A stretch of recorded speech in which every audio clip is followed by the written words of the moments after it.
tristemente desconocida. Este desconocido lo podemos encontrar en el Antiguo y Nuevo Testamento, y entonces parece como una contradicción, ¿verdad? Si es desconocido, ¿cómo yo lo puedo encontrar en el Antiguo y en el Nuevo Testamento? Pues ese es el problema, y esa es la pena, y esa es la tristeza, hermanos. Que ese desconocido que podemos encontrar en el Antiguo y en el Nuevo Testamento sea desconocido, justamente. Él existe desde la eternidad hasta la eternidad. Se trata de la persona del Espíritu Santo. Ese gran desconocido. Quizá te sorprende lo que estoy diciendo, pero se habla poco del Espíritu Santo. Hablamos mucho del Padre, gloria a Dios. Hablamos mucho del Hijo, gloria a Dios. Pero se habla poco del Espíritu Santo. Y creo que la Iglesia de Jesucristo tiene que entender la importancia que tiene también la persona del Espíritu Santo. Es verdad que hablamos de la tercera persona, pero cuando decimos la tercera persona de la Trinidad, no estamos diciendo que sea menos que Dios Hijo y menos que Dios Padre. Es igual. Son iguales los tres. Nadie en este local puede ser un verdadero cristiano sin el Espíritu Santo. Si no tienes el Espíritu Santo, no eres cristiano. Así de sencillo, así de simple y así de verdad. Nadie en este local puede ser un verdadero cristiano sin el Espíritu Santo, porque nadie podrá obedecer la voluntad de Dios sin el Espíritu Santo. El Espíritu Santo es Dios. El Espíritu Santo no es algo, es alguien. No es algo, es alguien. Y es la tercera persona de la Trinidad. Y eso es importante que lo retengamos en nuestra mente y en nuestro corazón, porque la persona del Espíritu Santo es la que mora en nosotros. No, en ti no mora el Padre, no mora el Hijo, mora el Espíritu Santo. ¿Por qué? Porque en el cielo, donde está sentado el Padre, a la diestra tenemos al Hijo, y el Espíritu Santo mora en nosotros, hermanos. Es el Espíritu Santo el que mora en nosotros. En el momento que una persona cree en Jesucristo como Señor y Salvador, el Espíritu Santo pasa a hacer morada en su interior. Dice Juan 7, 38 y 39. El que cree en mí, como dice la Escritura, lo dice la Escritura, no lo digo yo, de su interior correrán ríos de agua viva. Esto dijo del Espíritu que habían de recibir los que creyesen en él, pues aún no había venido el Espíritu Santo, porque Jesús aún no había sido glorificado. Es decir, los apóstoles estaban con Jesús. Jesús era el Consolador en ese momento. El Consolador estaba con los discípulos. La maravilla es que ahora el Espíritu Santo está en los discípulos. Amén. ¿Sí? ¿Se entiende? Jesús era el Consolador de los apóstoles. Estaba con ellos, dice la Escritura. Pero el Espíritu Santo está en nosotros. Y Jesús dice, es necesario que yo me vaya, pero no os dejaré solos, no os abandonaré, sino que os enviaré al Espíritu Santo. Pero en el original, en el griego, dice a otro de la misma sustancia. Es decir, Dios. El Espíritu Santo de Dios guía las almas sedientas hacia Jesús. Nos encamina a Jesús. ¿Por qué nos encamina a Jesús? Porque Jesús, la segunda persona de la Trinidad, es el que murió en la cruz. No murió el Espíritu Santo, no murió el Padre, murió el Hijo en la cruz. Cuando Jesús terminó su obra de salvación y entró en su gloria, el Espíritu Santo de Dios fue derramado sobre los creyentes. Esto sucedió en el día de Pentecostés. Y fue un hecho histórico, tan histórico que ha quedado reflejado en la palabra de Dios. De ahí la importancia que tiene. Cuando llegó el día de Pentecostés, estaban todos unánimes. Cuán importante es, hermanos, que estemos unánimes juntos, además. No es suficiente con estar unánimes, tenemos que estar unánimes y juntos. Y de repente vino del cielo un estruendo como de un viento recio que soplaba, el cual llenó toda la casa donde estaban sentados, y se les aparecieron lenguas repartidas como de fuego, asentándose sobre cada uno de ellos, y fueron todos llenos del Espíritu Santo, y comenzaron a hablar en otras lenguas, según el Espíritu les daba que hablasen, como se ha leído en Hechos 2, 1, 4. El derramamiento del Espíritu Santo en Pentecostés marcó el inicio de una nueva era para la Iglesia. fue algo que transformó la historia de la humanidad. La promesa del Espíritu Santo no solamente fue para los discípulos del primer siglo, sino para todos los creyentes en todas las épocas. No es una obra exclusiva en los primeros creyentes. Hoy en día el Espíritu Santo sigue morando en los creyentes. Han pasado 2000 años, pero sigue siendo una realidad. El Espíritu de Dios, Dios sigue morando en aquellos que han creído en Cristo como su Señor y su Salvador. Como dijo Pedro en Hechos 2:39, porque para vosotros es la promesa, y para vuestros hijos, y para todos los que estén lejos, para cuantos el Señor nuestro Dios llamaren. Para todos estos es la promesa del Espíritu Santo. Para todos. El Espíritu Santo es el cumplimiento de la promesa divina, y su presencia en la iglesia es la garantía de que Dios sigue obrando en medio de su pueblo. Si no hay Espíritu Santo, no hay iglesia. Es un grupo de amigos o una ONG que tiene buenas intenciones, buenos sentimientos, pero no es la iglesia de Jesucristo. Porque la iglesia de Jesucristo es que el Espíritu de Dios se mueve, se manifiesta y a través de sus dones, más bien del don. Ya sabéis que en Gálatas 5 habla del don del Espíritu Santo, no de los dones, habla del don. ¿Por qué? ¿Por qué lo dice en singular? Porque todos tenemos que tener esas características. Todos, cada uno de nosotros, de aquellos que han nacido de nuevo, tienen que tener esas características. El Espíritu Santo es el cumplimiento de la promesa divina, insisto, y su presencia en la iglesia es la garantía de que Dios sigue obrando en medio de su pueblo. La importancia de Pentecostés radica en su carácter transformador. Antes de este suceso, los discípulos estaban llenos de temor, escondidos tras la muerte de Jesús. Cuando Jesús murió en la cruz, no quedó ni un apóstol en 20 kilómetros a la redonda. Todos desaparecieron, menos las mujeres que quedaron frente a la cruz de Jesús. Pero de los apóstoles no quedó ninguno, solamente Juan, nos dice la Escritura. Pero todo el resto de los demás desaparecieron. Y eso es importante, hermanos, porque cuando vino el Espíritu Santo, sus vidas fueron transformadas. Tu vida es transformada cuando viene el Espíritu Santo a morar en ti. Es cambiada, es transformada, no es la misma, no vuelve a ser la misma. Si no tienes el Espíritu de Dios, tu vida sigue siendo la misma. Puede que un poco más religiosa, pero nada más. El Espíritu Santo tiene que morar en ti, tiene que vivir dentro de ti. Así que vemos a los apóstoles todos huyendo, despavoridos, tenían miedo, ¿verdad? Estaban todos reunidos en un aposento alto, escondidos, porque no sabía qué podía ser de su suerte, ¿no? Pero es importante ver una cosa, cuando en el capítulo 2 mismo el apóstol Pedro se levanta y les dice a los judíos: vosotros matasteis al autor y consumador de la vida. ¿Qué había pasado en la vida de Pedro? ¿Qué había ocurrido? Que el Espíritu Santo vino sobre ellos y les dio valor, les dio poder, les dio autoridad para predicar el Evangelio a toda criatura. Así que, hermanos, el Espíritu de Dios es espíritu de poder, de amor y de dominio propio.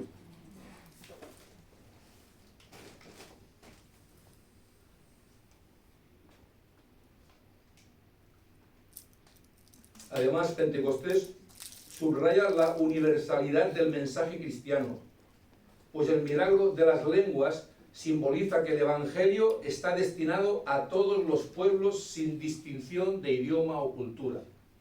El Evangelio es para toda criatura. No importa el sexo, no importa la raza, no importa la nación, no importa nada de eso. Lo que importa es que tú eres una nueva criatura en Cristo Jesús, movida por el Espíritu de Dios.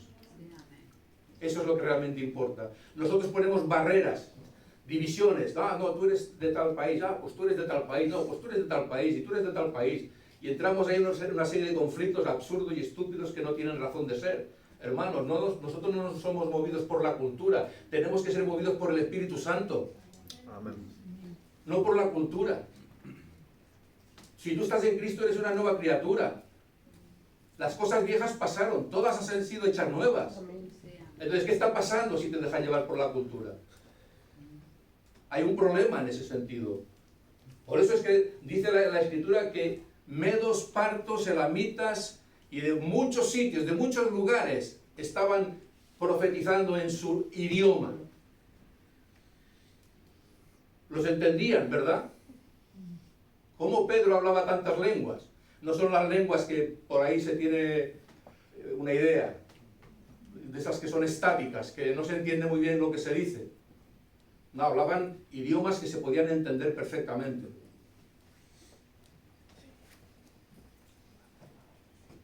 Sin embargo, son muchas las sectas que ven al Espíritu Santo como una energía, una fuerza activa o una influencia mística. Hay sectas que los ven al Espíritu Santo, como acabo de decir, como una fuerza mística, como una energía, como una fuerza activa. La realidad es que la Biblia nos presenta al Espíritu Santo, como ya he dicho en varias ocasiones, como la tercera persona de la Trinidad. No es una fuerza impersonal, sino una persona divina a la que se puede entristecer. Efesios 4:30. Tú puedes entristecer al Espíritu Santo. Si tú puedes entristecer al Espíritu Santo, no es una fuerza activa, no es algo místico, sino es una persona, porque tú la puedes entristecer. Eso está en Efesios 4:30. Tú la puedes apagar. 1 Tesalonicenses 5:19.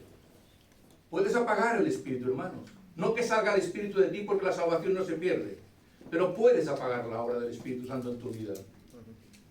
Puedes mentir al Espíritu Santo. Hechos 5:3. ¿Os acordáis cuando Ananías y Zafira vendieron aquella propiedad y fueron a los apóstoles y les engañaron, les mintieron? Y le dice Pedro, ¿por qué tentasteis a Dios? ¿Cómo que a Dios? Pero si es el Espíritu Santo. No, pero tentasteis a Dios.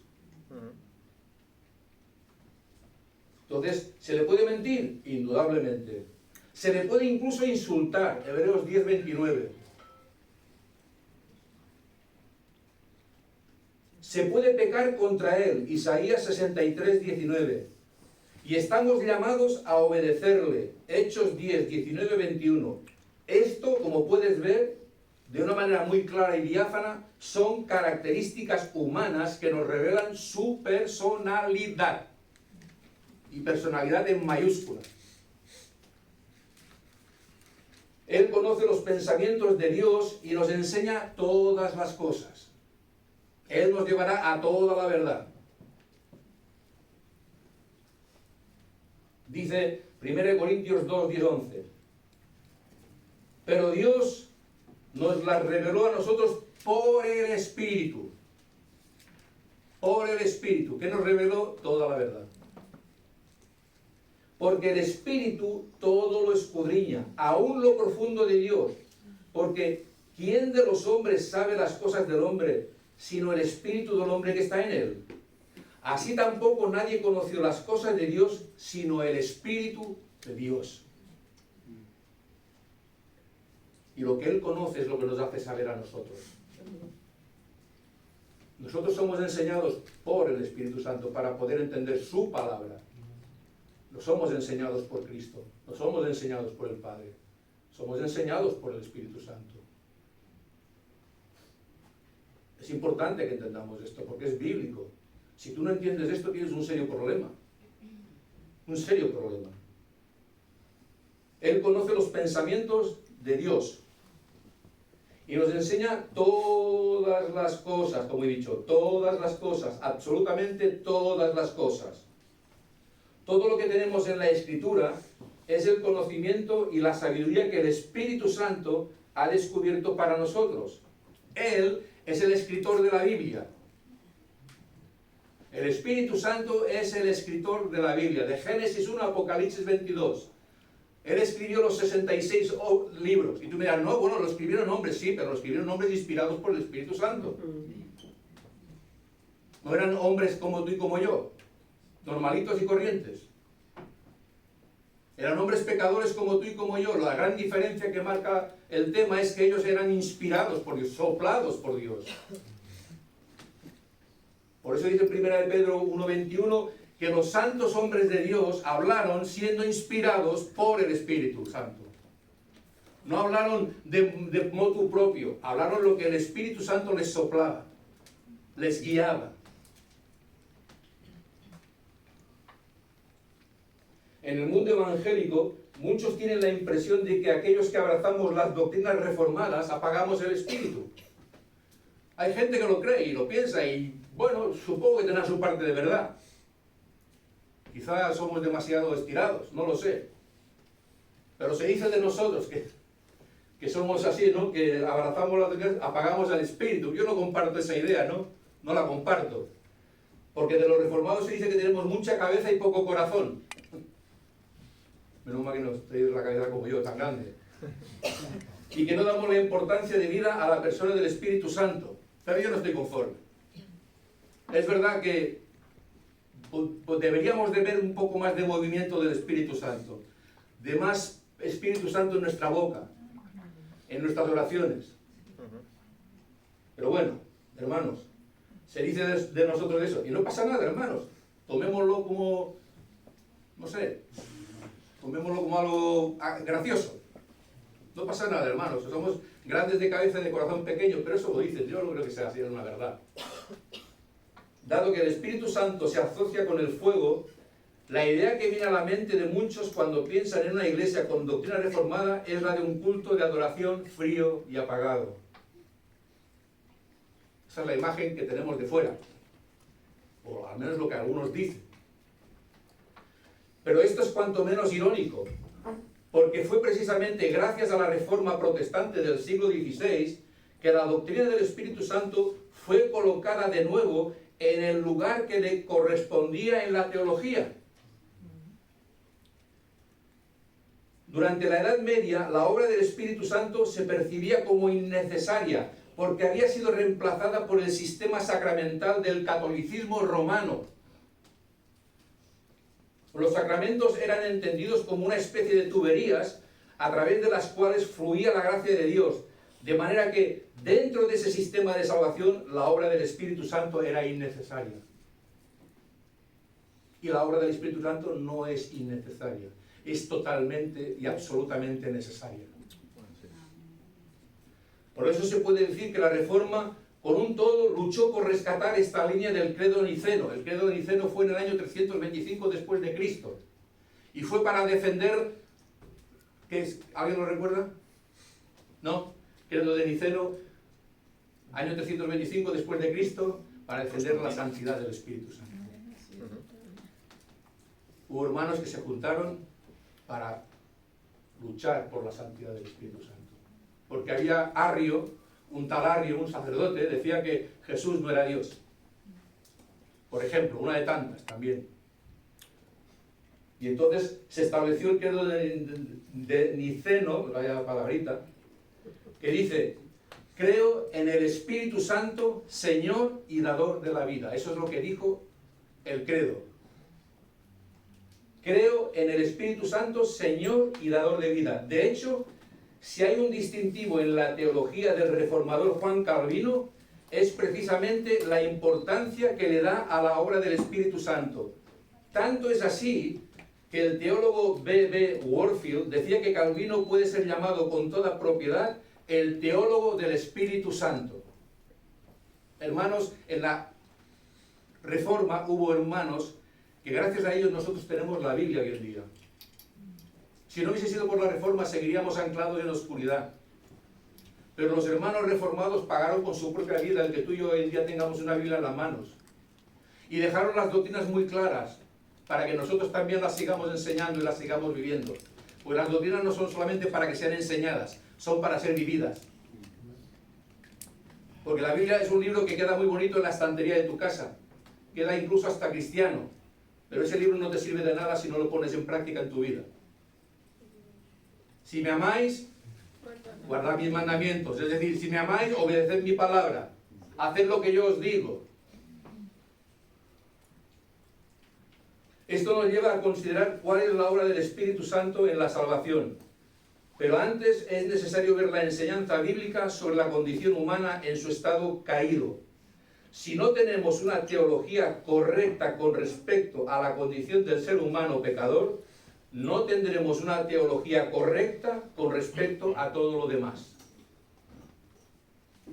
Un entendimiento defectuoso del pecado y sus consecuencias inevitablemente producirá un entendimiento defectuoso del Evangelio y de la obra del Espíritu Santo. ¿Cuál era la percepción que se tenía del pecado durante los años previos a la Reforma Protestante? Podemos ver el ejemplo de la vida de Martín Lutero. Lutero, cada vez que pecaba, se iba al confesionario. Tenía al hermano del confesionario con la cabeza hinchada ya. Porque cada vez que pecaba es que iba al confesionario a decirle, Padre, porque él, estoy hablando de antes de que él naciera de nuevo. Cuando empezó ya con el tema del pecado, empezó a indagar, a estudiar, y se dio cuenta de que el pecado era mucho más que el ir a confesarse. Pero él tenía claro lo que era más o menos el pecado. Él sabía que era algo que iba en contra de Dios, que le separaba de Dios, que le alejaba de Dios. El pecado nos separa, nos aleja de Dios. No es que Dios nos abandone, pero sí nos separa, hermanos. Y no hace falta que vayamos cada vez que pecamos a un confesionario, porque podemos ir a Jesucristo. Amén. Podemos ir a Jesucristo. Él es nuestro confesor. Así es.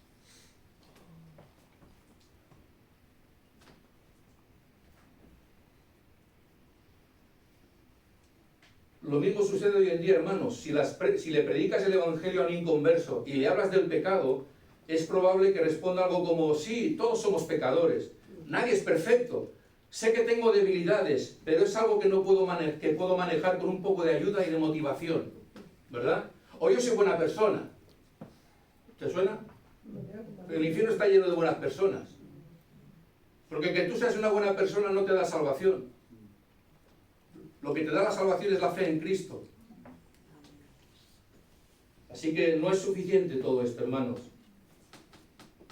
Sin embargo, a medida que enseñaba las Escrituras, Lutero entendió que el problema del pecado es profundo, porque ha dañado tanto nuestra personalidad desde la raíz.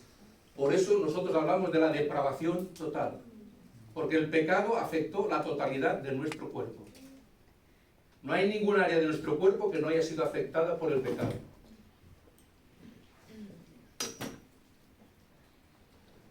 Nos ha afectado en nuestro intelecto, en nuestras emociones y en nuestra voluntad. El pecado afectó todo nuestro ser. La Biblia presenta al hombre no solo como un ser pecador que se rebela constantemente contra la ley de Dios, sino también como alguien que no puede ni quiere cambiar la condición en la que se encuentra. En esta condición el pecador está muerto en sus delitos y pecados, es esclavo de sus pasiones desordenadas y es enemigo de Dios. Mientras tú no creas en Cristo como tu Señor y tu Salvador, eres un enemigo de Dios. Y no lo digo yo, lo dice la Biblia. Si tú reniegas la verdad de Cristo como Señor y Salvador, eres enemigo de Dios. Es duro, pero es real. Mira lo que dice la palabra. Efesios 2, 1, 3. Y Él os dio vida a vosotros cuando estabais muertos en vuestros delitos y pecados, en los cuales anduvisteis en otro tiempo, siguiendo la corriente de este mundo, conforme al príncipe de la potestad del aire, el espíritu que ahora opera en los hijos de desobediencia, entre los cuales también todos nosotros, los que creemos en Cristo ahora, los que hemos creído en Cristo como nuestro Señor y Salvador, todos nosotros, ¿qué dice? Vivimos en otro tiempo en los deseos de nuestra carne, haciendo la voluntad de la carne y de los pensamientos, y éramos por naturaleza hijos de ira lo mismo que los demás. No había ninguna diferencia entre nosotros y los demás que estaban ahí, que no han creído. Pero la diferencia la marca lo que nosotros hemos creído en Cristo como Señor y Salvador. Esto es lo que marca. Por eso dice, y eso éramos, pasado. Eso éramos, ya no lo somos. Pero si no tienes a Cristo como Señor y Salvador, sigue siendo una realidad en tu vida esto. Los muertos no se pueden mover, no pueden hacer nada, son totalmente incapaces de ayudarse a sí mismos.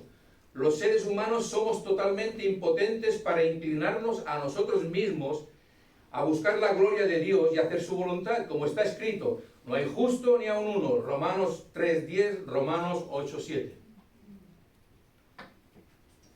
Esa fue en esencia la gran controversia que hubo entre el teólogo católico romano Erasmo de Rotterdam y el reformador Martín Lutero.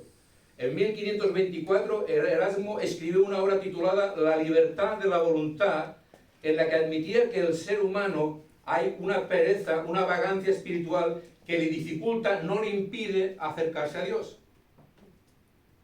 Le dificulta, pero no le impide acercarse a Dios. Ahora explicaremos un poco esto.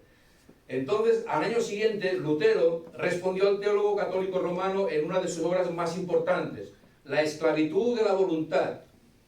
En este libro, el reformador argumenta que, aunque el ser humano escoge lo que desea hacer, su voluntad está tan dañada por causa del pecado que es imposible que escoja lo que debe hacer. ¿Notas la diferencia? Seguramente que no. Te has quedado pasmado. Vale, te lo explico. El ser humano escoge lo que quiere hacer, ¿vale? Pero en su pecado nunca puede escoger lo que debería escoger. Parece un trabalenguas, ya lo sé. Pero se entiende, ¿no? Donde Erasmo veía debilidad, Lutero veía imposibilidad. Esa es la gran diferencia. ¿Me explico? Vamos a sacar dos palabrejas raras de esas que estamos sacando los sábados en el estudio de la sana doctrina. Dos palabras raras. Vamos a hablar del sinergismo y monergismo, ¿vale? Para que nos entendamos y para que tengamos claro el tema. Por ejemplo, Erasmo de Rotterdam era sinergista. ¿Qué quiere decir sinergista? Que el hombre participa en su salvación, ¿vale? El 90%, por darle un porcentaje, pero eso es ficticio, ¿vale? Pero simplemente para que se entienda. El 90% la obra es de Dios y el 10% es del hombre en cuanto a su salvación. Nosotros los monergistas decimos, no, la salvación es de Dios, eso lo dice Jonás incluso. La salvación es de Jehová. No hay nada que el hombre pueda hacer para ser salvo. A menos que sea llamado por el Espíritu Santo, sea convencido por el Espíritu Santo, no va a poder declarar que Jesucristo es Señor.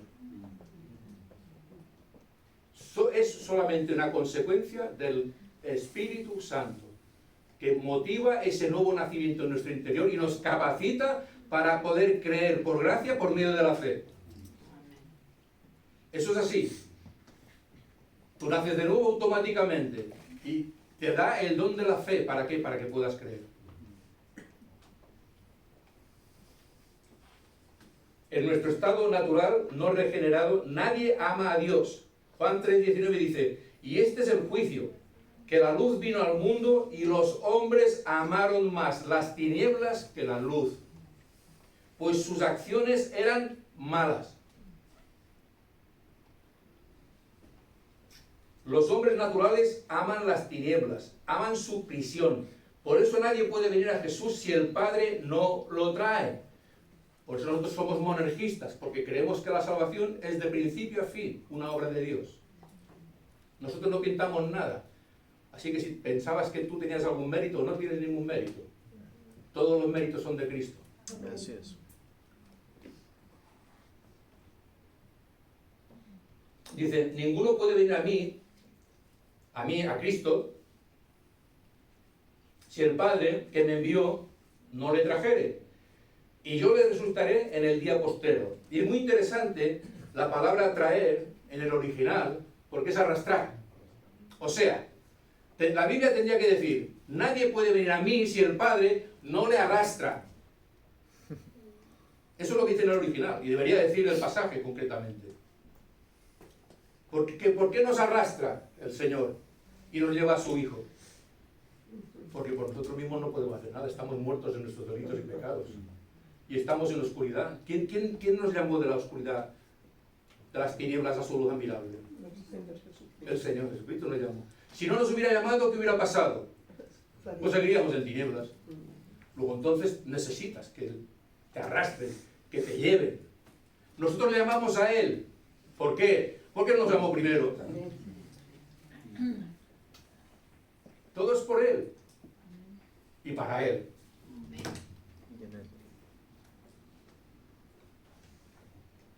Nosotros los que queremos en Jesús, no tomamos nosotros mismos la decisión de hacerlo por medio de nuestro raciocinio. Dios el Padre nos impulsó en contra de nuestra voluntad natural y Dios el Hijo nos resucitará en el último día en contra de nuestra condición natural. Y finalmente, recordar que fuimos sellados por el Espíritu Santo. Ahí tienes la obra de la Trinidad. Ya como hablé hace 2 semanas, ahí lo tienes. Dios nos ofrece en Cristo de pura gracia perdón, y el Espíritu Santo nos sella. Tú tienes un pasaporte, ¿verdad? Todos tenemos un pasaporte, o bueno, algunos tienen un pasaporte, y todos tienen el sello del país al que corresponde tu pasaporte, sea de Colombia, de España o de donde sea, ¿verdad? Tú tienes el sello, ese sello que certifica que ese pasaporte es bueno, que es original. Es verdad que se falsifican, vale, de acuerdo, para eso están las sectas, para que falsifiquen el Evangelio. Pero si es original el pasaporte, está diciendo que ese pasaporte corresponde al país X, que es propiedad del país X, que tú eres ciudadano del país X, ¿verdad que sí? Pues eso es importantísimo, hermanos, porque si no has sido sellado por el Espíritu Santo, estás perdido. Estás perdido. Tu destino es el infierno, así de claro. Por eso es que nosotros entendemos que tenemos que hablar del infierno, porque es importante hablar del infierno, porque allí será llanto y crujir de los dientes, de muchos. El pecado ha dañado tan profundamente nuestra percepción de la realidad que ni siquiera podemos darnos cuenta de lo pecadores que somos. Porque nosotros seguimos pecando, ¿sabes? Has nacido de nuevo y eres una nueva criatura, una nueva criatura en Cristo, pero seguimos pecando. Y es ahí donde podemos contristar o apagar al Espíritu Santo, por causa de nuestro pecado. Así que no podemos percibir en su justa dimensión la severidad del pecado. Y por esa razón no podemos apreciar lo que Dios nos ofrece en Cristo de pura gracia por medio de la fe sola, a menos que Dios abra nuestros ojos con el poder del Espíritu Santo. Si el Espíritu Santo no trae revelación a tu vida, tienes un serio problema, Houston, como decía por aquí. Martín Lutero escribió muy acertadamente en su Catecismo Menor: creo que ni por mi propia razón, ni por mis propias fuerzas, soy capaz de creer en Jesucristo, Señor nuestro, o venir a Él, sino que el Espíritu Santo me ha llamado mediante el Evangelio, me ha iluminado con sus dones y me ha santificado y conservado en la verdadera fe. Eso decía nuestro hermano Lutero. Hermanos, a menos que el Espíritu Santo imparta nueva vida con nuevos deseos y nuevas inclinaciones, jamás decidiremos por nosotros mismos venir a Cristo. Nunca. Jamás. Pero no creemos esto porque lo diga Lutero o Calvino, sino porque la Biblia lo enseña con toda claridad. Así dice el Señor. Ezequiel 36, 25, 27. Entonces los rociaré con agua limpia y quedarán limpios. De todas sus inmundicias y de todos sus ídolos los limpiaré. Además, les daré un corazón nuevo y pondré un espíritu nuevo dentro de ustedes. Quitaré de su carne el corazón de piedra y les daré un corazón de carne. Pondré dentro de ustedes mi espíritu y haré que anden en mis estatutos y que cumplan cuidadosamente mis ordenanzas. Aquí estamos viendo el nuevo nacimiento. Eso de que no hay nuevo nacimiento en el Antiguo Testamento es falso. En el Antiguo Testamento nos habla de la necesidad de nacer de nuevo. Hebreos 11 habla de los héroes de la fe. Pero ¿cómo nacieron espiritualmente ellos? Igual que nosotros, por gracia, por medio de la fe. Porque no se puede ser salvo de otra manera. Así que aquí vemos el nuevo nacimiento. Y posiblemente que el Señor Jesucristo tuviera en mente este pasaje cuando estaba hablando con Nicodemo y le dijo que debía nacer de nuevo. Posiblemente. Porque Nicodemo era un maestro de la ley. Él conocía perfectamente el Antiguo Testamento y quizá, vamos a lucubrar, como yo suelo decir, ¿no? Vamos a lucubrar un poquito, ¿no?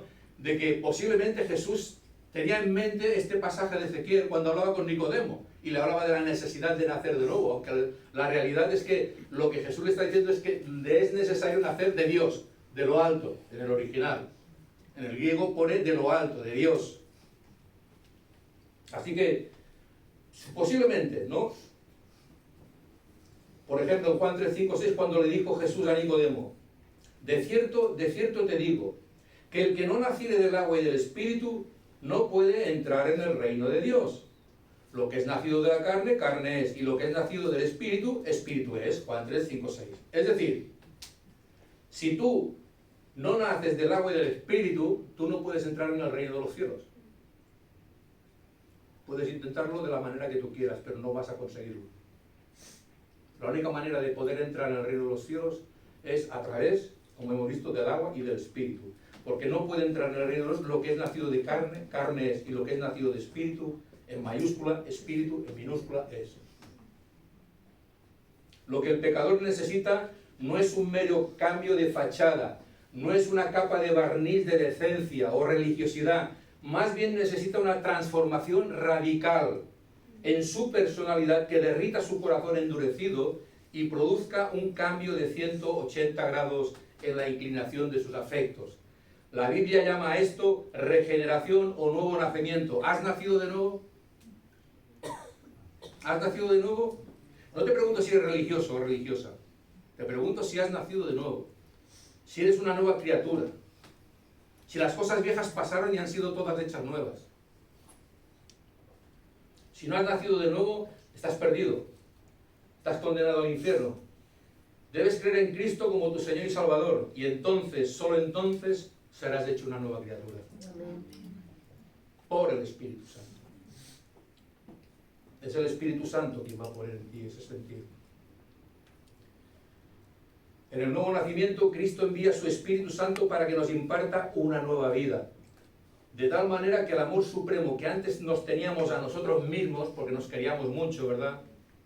Quizá demasiado nos queríamos. No sé si todavía nos queremos demasiado. Pero si nos quede completamente eclipsado por el deleite superior de amar a Dios sobre todas las cosas. Mateo 22, 37 dice, y amarás a Dios con todo tu corazón, con toda tu mente y con todo tu ser.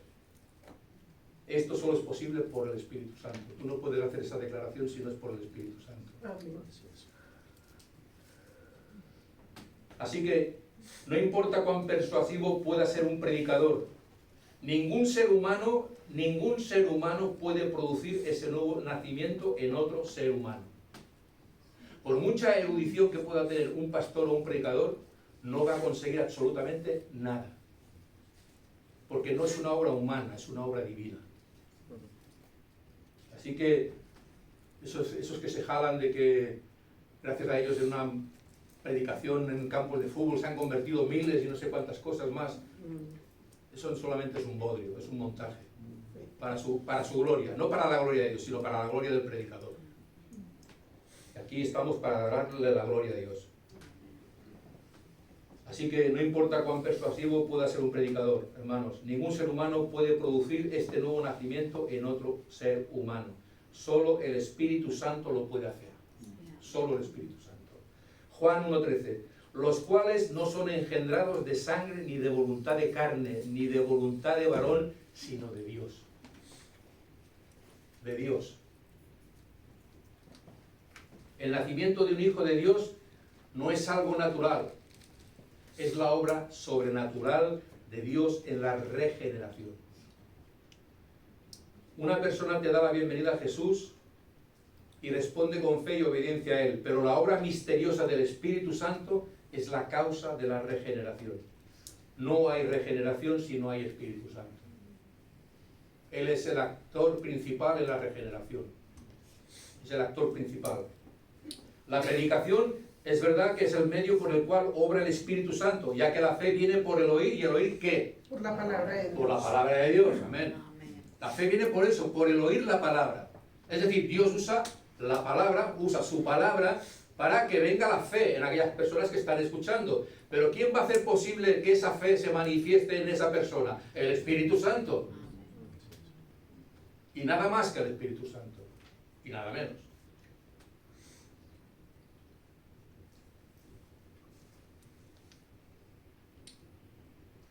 La predicación, como he dicho, es el medio por el cual obra el Espíritu Santo. Tal vez estás pensando, si el pecador está muerto en sus delitos y pecados y necesita que el Espíritu Santo lo regenere para poder venir a Cristo en arrepentimiento y fe, entonces, ¿para qué predicamos el Evangelio a los inconversos?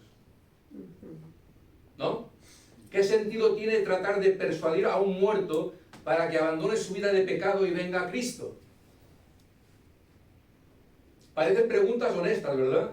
Predicar a incrédulos para que se conviertan, hermanos, es como tratar de vender un seguro de vida a un muerto.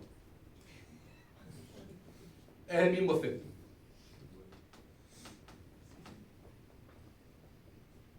Entonces, ¿para qué predicamos el Evangelio? El apóstol Pablo, como no puede ser de otra manera, responde a esta pregunta. 1 Corintios 1:21.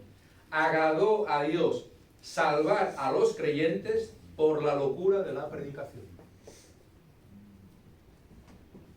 La predicación de la palabra es el instrumento designado por Dios para que el Espíritu Santo lleve a cabo su obra de salvación. Dice 1 Pedro 1:23-25, siendo renacidos no de simiente corruptible, sino de incorruptible, por la palabra de Dios, que vive y permanece para siempre.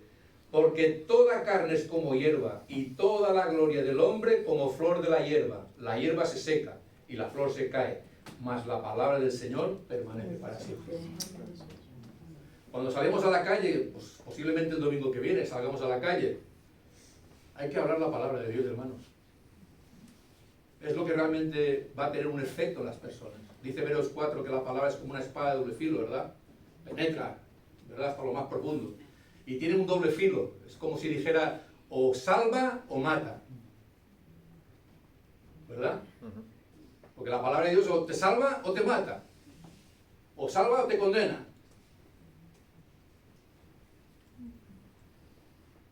Siendo renacidos, ese suceso sobrenatural hizo posible que obedecieran a la verdad, se purificaran a sí mismos y amaran a los hermanos.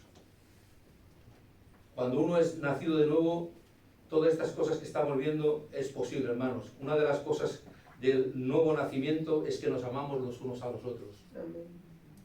Deberíamos de amarnos los unos a los otros, como Cristo nos ha amado. Y amarnos para que el mundo crea. Entonces, para que el pecador sea salvo, tiene que venir a la gloria de Dios, en el rostro de Jesucristo.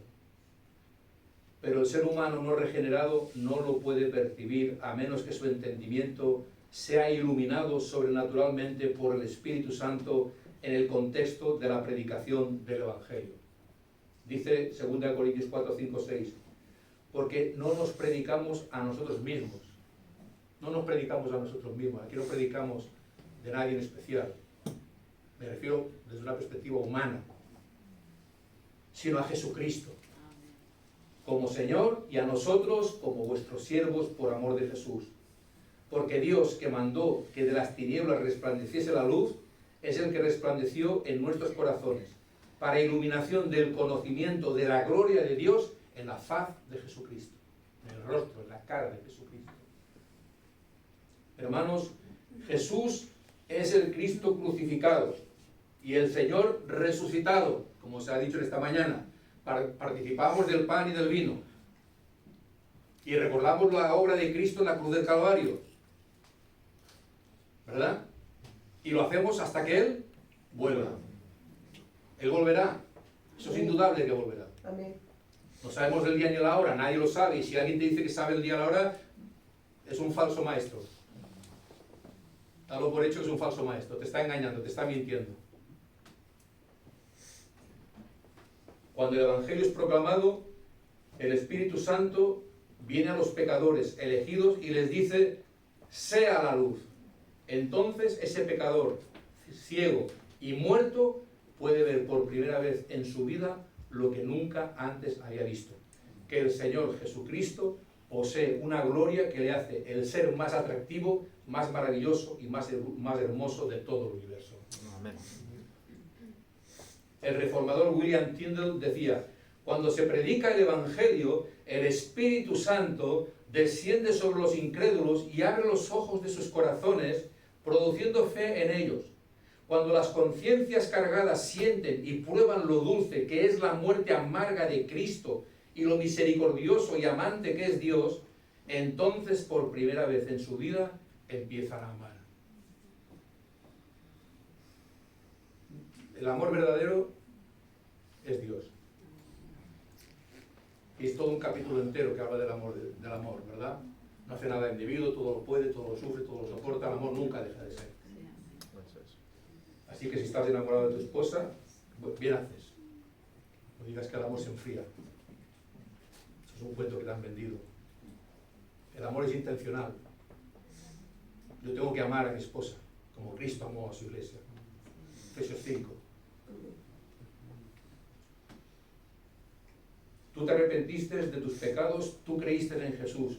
Pero detrás de esa escena, Dios Padre, Dios Hijo y Dios Espíritu Santo estuvieron atrayéndote a la cruz del Calvario con cuerdas de amor. ¿Notas lo maravilloso de esta realidad? Nuestro Señor Jesucristo, que reina con poder a la diestra del Padre, envió a su Espíritu Santo de acuerdo a la promesa del Padre para darte vida. ¡Qué privilegio, hermanos! Somos templos del Espíritu Santo. Dios mora en nosotros, vive en nosotros. Tengamos cuidado con lo que hacemos, decimos o pensamos, porque somos templos del Espíritu Santo, templos de Dios.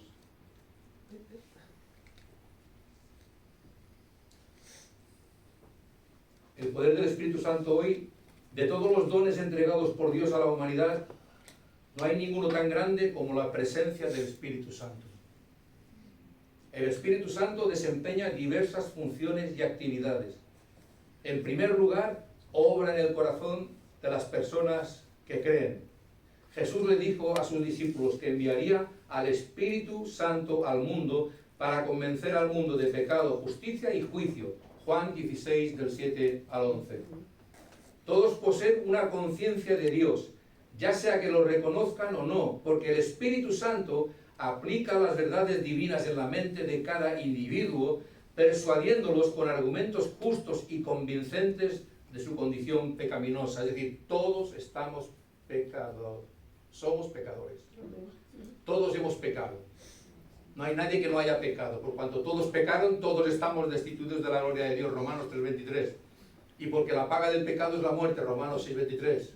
Es decir, no hay vuelta de hoja. O estás con Cristo o estás contra Cristo. Contra. ¿Te queda claro, no? ¿Estás con Cristo o estás contra Cristo? No hay término medio. Una vez que somos salvos y pertenecemos a Dios, el Espíritu Santo habita en nuestros corazones para siempre, sellándonos con la garantía, certeza y seguridad de la promesa de nuestro estado eterno como hijos suyos. Jesús prometió enviarnos al Espíritu Santo como nuestro ayudador, consolador y guía. Dice en Juan 14:16, y yo rogaré al Padre y os dará otro consolador para que esté con vosotros para siempre. ¿Por qué dice otro consolador? Pues por lo que hemos dicho al principio, y que si os acordáis, Jesús estaba con los apóstoles, era el consolador. Cristo partió a la presencia del Padre, sentado a la diestra de Dios, y envió el Espíritu Santo en el día de Pentecostés. ¿Para qué? Para que la iglesia tuviera poder.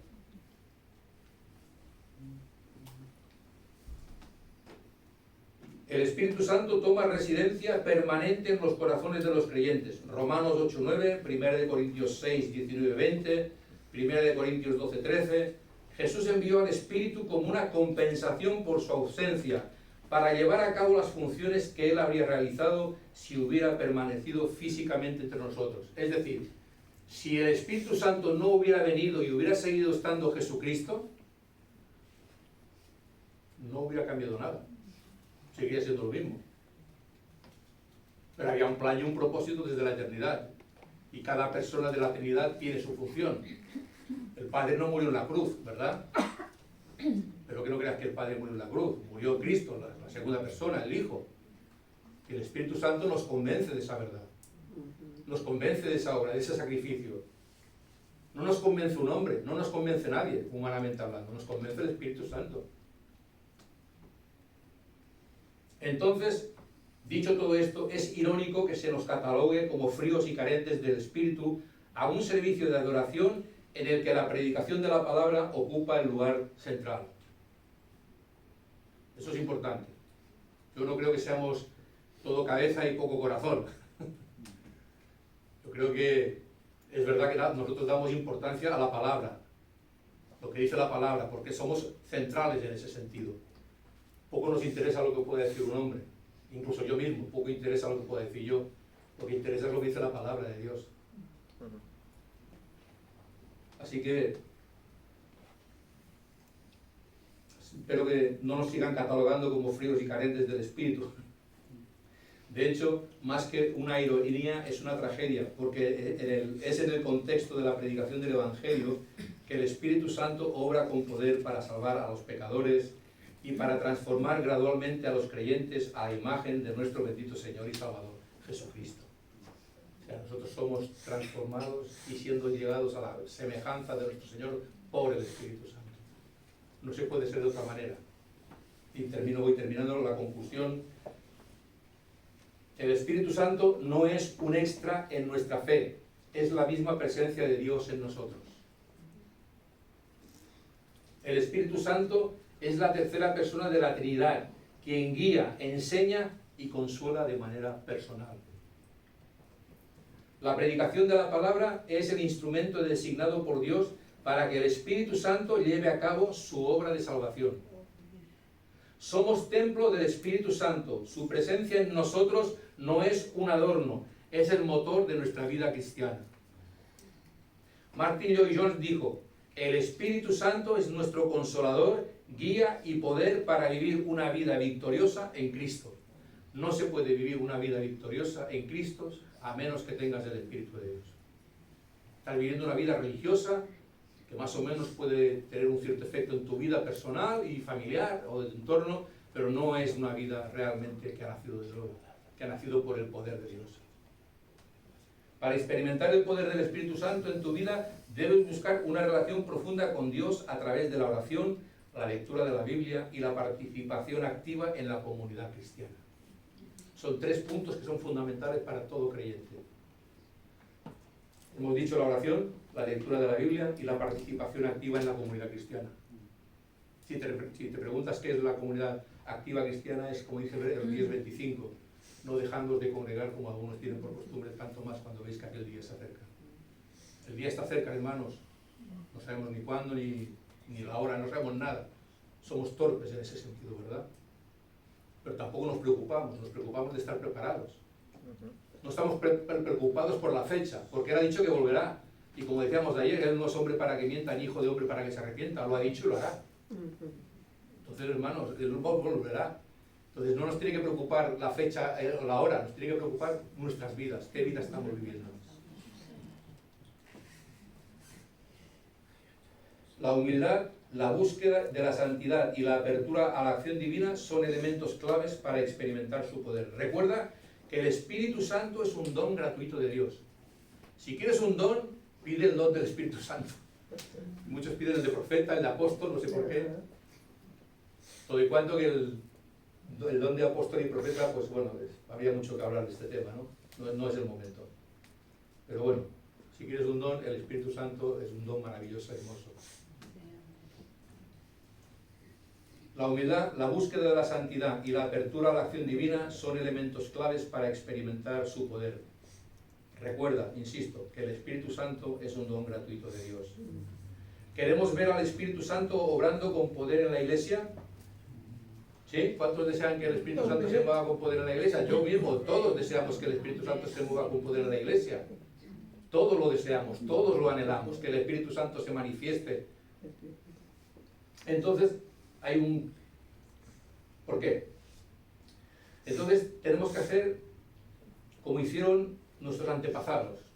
Es decir, debemos regresar a la pureza del Evangelio que defendieron con sus propias vidas los apóstoles, los padres de la Iglesia y los reformadores.